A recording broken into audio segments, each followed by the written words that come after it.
उसने अपनी सारी जिंदगी उसे केन में ही गुजरी थी। केन की बाहर की दुनिया उसने कभी नहीं अच्छी थी। एक दिन वो केन में आराम से बैठा हुआ था। उतने में ही केन के अंदर से एक मछली उसके पास आई है। वह मछली समुद्र से आई हुई थी। मेंढक उससे पूछता है कि तुम कहां से आई हो।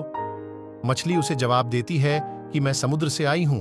अब मेंढक ने तो कभी समुद्र देखा नहीं था, क्योंकि उसने अपनी सारी जिंदगी उसे केन में ही गुजर रही थी। तो मेंढक उससे पूछता है कि समुद्र का मतलब क्या होता है। मछली उसे कहती है, समुद्र मतलब जहां पर बहुत सर पानी होता है कि इतना पानी होता है। मछली कहती है। अब मेंढक पीछे जाकर एक बड़ी छलांग मारते हुए मछली को फिर से कहता है, क्या समुद्र में इतना पानी होता है। मछली फिर से मेंढक को कहती है कि नहीं, इतना सा पानी भी नहीं होता है। अब मेंढक केन के एक कोनी से लेकर दूसरे कोनी तक छलांग मारता है और मछली से कहता है कि इतना ज्यादा पानी होता है। मछली फिर मेंढक को कहती है, अरे नहीं मेंढक, इससे कई ज्यादा पानी होता है। यह सुनने के बाद मेंढक मछली से कहता है कि तुम झूठ बोल रही हो, इससे ज्यादा पानी तो कई होता ही नहीं है और कई हो भी नहीं सकता।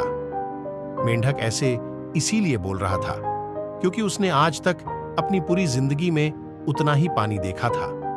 मेंढक की सोच उसे केन से ही शुरू होती है और उसे कुएं पर ही खत्म हो जाती है। केन से ज्यादा पानी उसने कभी देखा ही नहीं है और ना ही कभी सुना है। तो जब देखा ही नहीं है और सुना ही नहीं है तो सोचेगा कैसे। वह यह सब सोच ही नहीं सकता।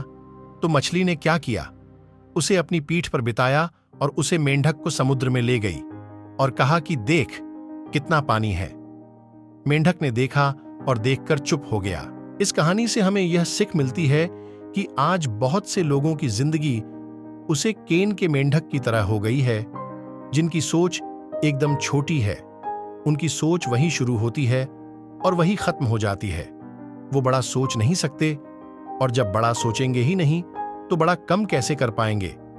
तो केन से बाहर निकालो अपनी सोच के डायरेक्ट को, बड़ा करो, क्योंकि सोने के पैसे नहीं लगता है, किसी को पैसे डॉग।